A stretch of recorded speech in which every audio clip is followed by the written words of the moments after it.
In 1910, Odaira Namihei handcrafted Japan's first 5-horsepower motor from his modest repair shop in rural Japan. From these humble origins, Hitachi has exploded to become a multi-billion-dollar global empire, fueling trains, energy grids, and industries around the world. This is the remarkable story of how it happened.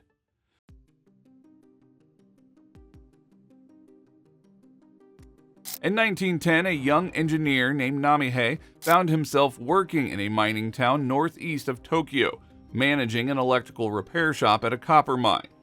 This wasn't your typical repair job.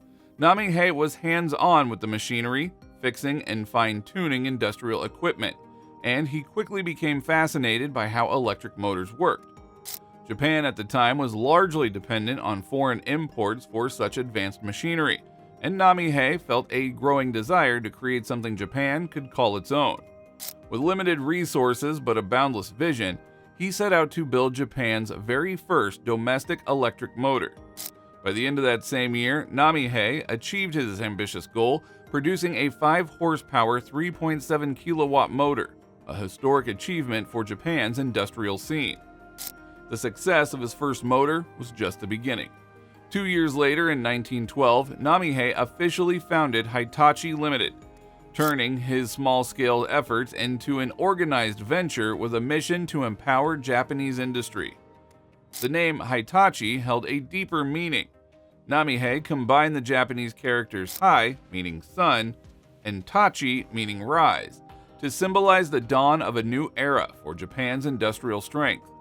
This name, coupled with Hitachi's now famous circular logo, represented a vision of Japan's rise as a manufacturing power.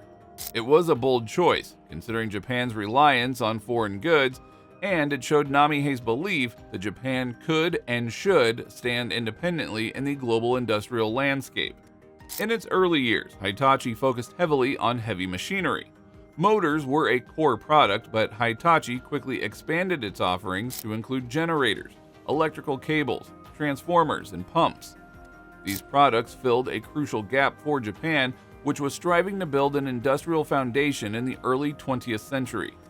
A landmark achievement came in 1924 when Hitachi produced Japan's first large-scale direct current locomotive.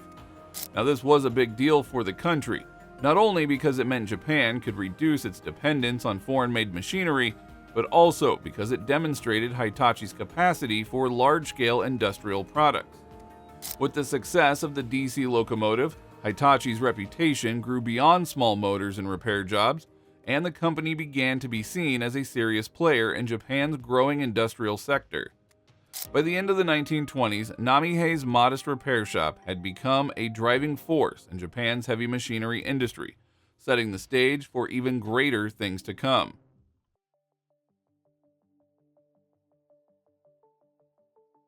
The 1930s were a period of rapid transformation for Hitachi as it transitioned from a heavy machinery company into a diversified industrial giant. The Japanese government played a crucial role in this change, providing strategic funding to bolster Japan's industrial capacity. As Japan looked to build its self-sufficiency and reduce its reliance on foreign imports, companies like Hitachi became central to the government's vision.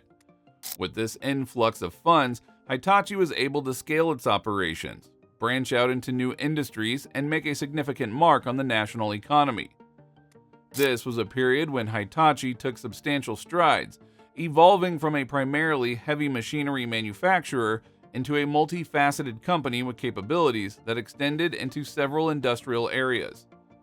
One of the most significant steps during this time was Hitachi's foray into metallurgy.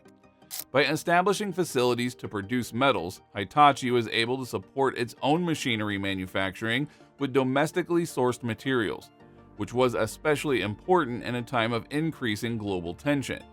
This diversification allowed Hitachi to control more of its supply chain and reduce costs, which in turn made its products more competitive. At the same time, Hitachi began investing in communications technology, another field where Japan sought independence from foreign suppliers. By the late 1930s, Hitachi was producing advanced communication equipment, including radios and signaling devices. This expansion was not only strategic, but also set the company up to support Japan's military and transportation sectors, both of which were rapidly growing in anticipation of global conflicts. Strategic partnerships were another vital element of Hitachi's growth in the 1930s. With government encouragement, Hitachi entered alliances with other Japanese firms, strengthening its network and expanding its reach into different sectors. These partnerships allowed Hitachi to pool resources, exchange technology, and gain expertise in areas where it lacked experience. The result was a rapidly growing conglomerate capable of supplying a variety of industries and adapting to changing demands. By the end of the 1930s, Hitachi was no longer a company solely known for motors and locomotives, but was recognized as a diversified industrial leader.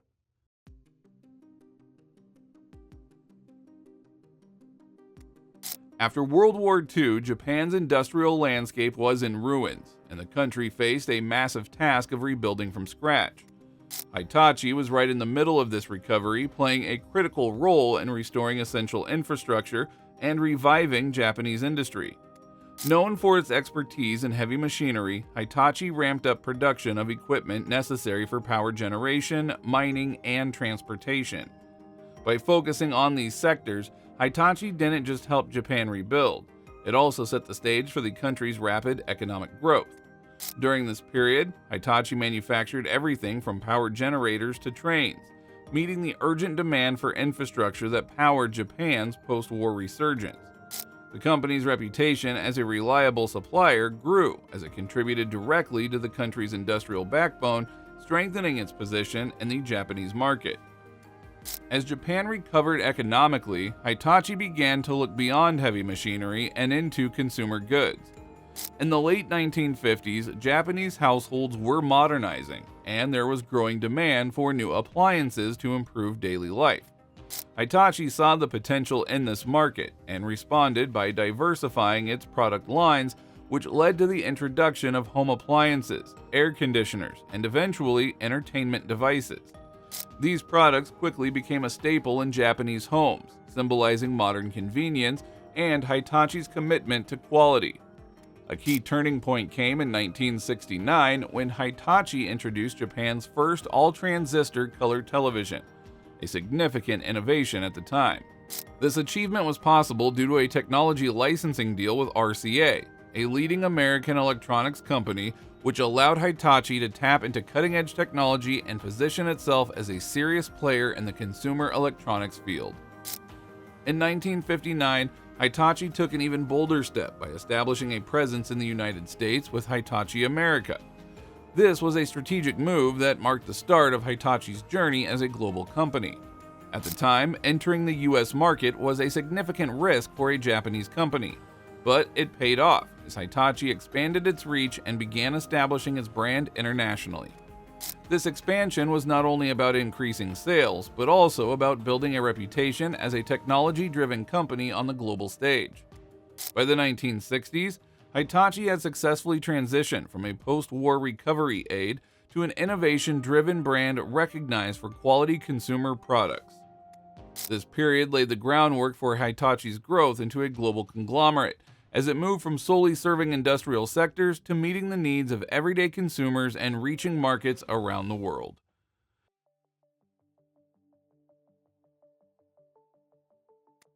The 1970s and 1980s were defining decades for Hitachi as the company embraced the computer era and ventured into cutting-edge technology. In 1959, Hitachi made a bold leap into the tech world by developing its first transistor-based computer, marking a new era in its history. As computers evolved, so did Hitachi's ambitions, and by 1974, the company had developed one of Japan's earliest mainframe computers, cementing its role as a leader in the technology industry. Hitachi's research and development in semiconductor technology became the bedrock for its future advancements, enabling it to produce a range of computing products. By the 1980s, Hitachi was exploring the limits of computing power, and in 1982, it developed its first supercomputer, a massive milestone that showcased the company's technological prowess and innovation. However, 1982 was also the year of a scandal that rocked Hitachi and the tech world. A group of Hitachi executives were caught in an FBI sting operation in Santa Clara, California, attempting to purchase secret IBM technology. The case became international news, casting a shadow over Hitachi's reputation in the US and sparking legal battles. In 1983, Hitachi's executives pleaded guilty, resulting in substantial fines and a court settlement with IBM. As part of the agreement, IBM gained the right to inspect Hitachi's products for 5 years to ensure there were no design infringements. This incident was a turning point for Hitachi, as it highlighted the competitive pressures in the tech world and the lengths that companies were willing to go to stay ahead. Despite this setback, Hitachi doubled down on its commitment to technology and made some strategic moves to reinforce its position in the US market. In the late 1980s, Hitachi entered a partnership with Texas Instruments to design high-performance microprocessors and memory chips, a collaboration that significantly boosted its expertise in semiconductor technology. Then, in 1989, Hitachi acquired National Advanced Systems from National Semiconductor and rebranded it as Hitachi Data Systems. This acquisition was a clear indication of Hitachi's long-term commitment to the US market, as it provided a platform for selling memory chips, disk drives, and other essential computing components in North America. Hey, I'm popping in really quick. My name is William. I run the channel here at Extreme Force. I also run a premium merino wool sock brand for trade workers called Camel City Mill. Now, we offer 3 lengths. These socks are perfect. We have the boot cut, the crew, and the ankle. These socks are perfect if you struggle with sweaty feet, if you're on your feet for 12, 14 hours a day, if you work in the trades, anything where any hard work is necessary, then you need our socks. And there are 3 main reasons why. Reason number 1 is if you struggle with sweaty, stinky feet, using a merino wool sock, that's gonna help you tremendously. Number 2, we don't use any merino wool. We use a special proprietary yarn called Ironside merino wool. The way we kind of spin that together, it makes our socks twice as durable compared to regular merino wool. Here's an example where I'm picking up a 15-pound kettlebell with a single thread of our Ironside merino wool. Not only that, but we also do double-plated nylon fortification in the toe and in the heel. This makes our socks so durable that we offer a 10-year durability guarantee. So that means if you get a hole in your socks within the first 10 years, no joke, you can send them back to us. We'll give you a brand new pair completely free. The third thing you're gonna love about these socks is that they are 100% USA made. So our factory is in North Carolina, the wool's in North Carolina. We're a North Carolina company. We're really proud about that. North Carolina is the hosiery sock capital of the United States. We're right there, we're epicenter. So if you like American-made products, if you like an American-made pair of socks, it has a 10-year durability guarantee that will give you dry, comfortable feet, even if you're working a 14-hour shift in 100-degree weather. Make that feel like easy mode. If you want a pair of these socks right now, use the link down in the description below. We'll hook you up. Thank you again for watching Extreme Force. Now let's get back to the video.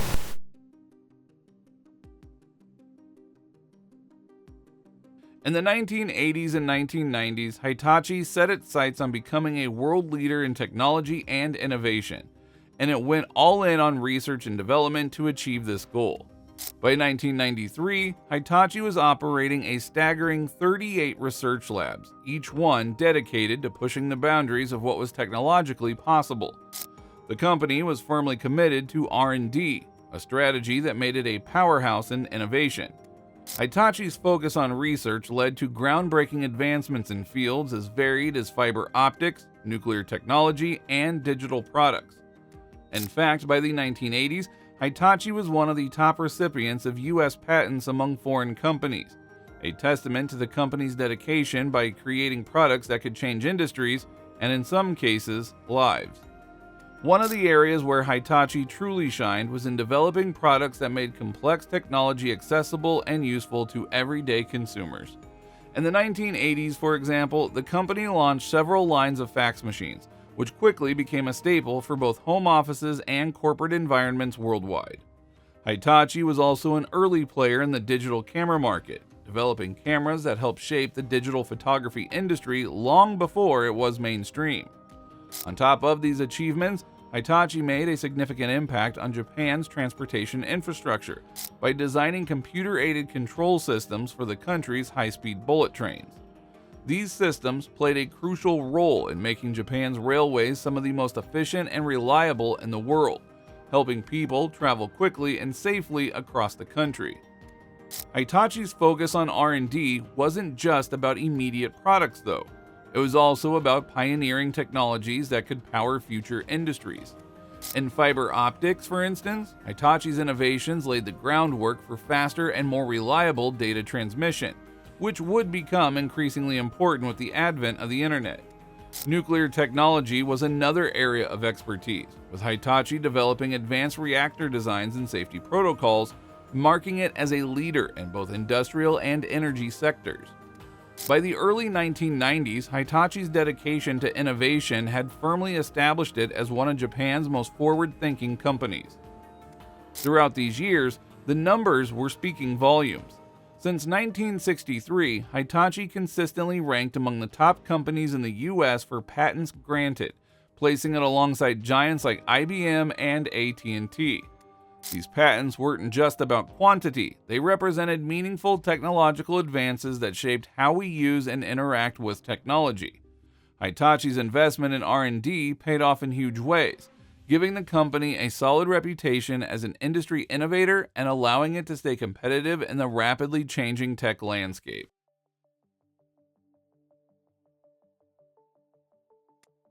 As the 2008 global financial crisis swept across industries worldwide, Hitachi faced one of the darkest moments in its history. Like many large corporations, Hitachi was hit hard, and by the downturn in 2009, the company posted a loss of 787 billion yen, which was just over $8 billion at the time, a staggering sum and the largest loss ever recorded by a Japanese manufacturer up to that point. The crisis was driven by a mix of factors, including plummeting global demand, which hit Hitachi's semiconductor and consumer electronic divisions particularly hard. The once mighty conglomerate, which had been a household name and a leader in several industries, found itself reeling as it faced the possibility of further losses and an uncertain future. In the midst of this crisis, Hitachi brought in Takashi Kawamura as CEO in 2009. Known for his bold and decisive approach, Kawamura realized that Hitachi needed to transform its business model to survive. He saw that the company had grown into a sprawling empire with interests in everything from consumer electronics to nuclear power. This diversification, which had once been Hitachi's strength, was now draining its resources and stretching it too thin. Kawamura's plan was simple yet radical. He aimed to streamline Hitachi's operations by cutting away non-essential parts of the business and focusing on a few core growth areas. He knew that this would be a painful process, but it was necessary to keep the company afloat. Under Kawamura's leadership, Hitachi began to exit from sectors that no longer aligned with its vision for the future, including semiconductors, hard drives, and most consumer electronics. These exits were not easy. They involved selling or shutting down businesses that had been part of Hitachi's identity for decades. But by shedding these divisions, Hitachi could redirect its energy and resources into areas with better growth potential, such as infrastructure, information technology, and power systems. This transformation marked a significant shift from Hitachi's traditional, highly diversified model to a leaner, more focused company that could better weather economic challenges.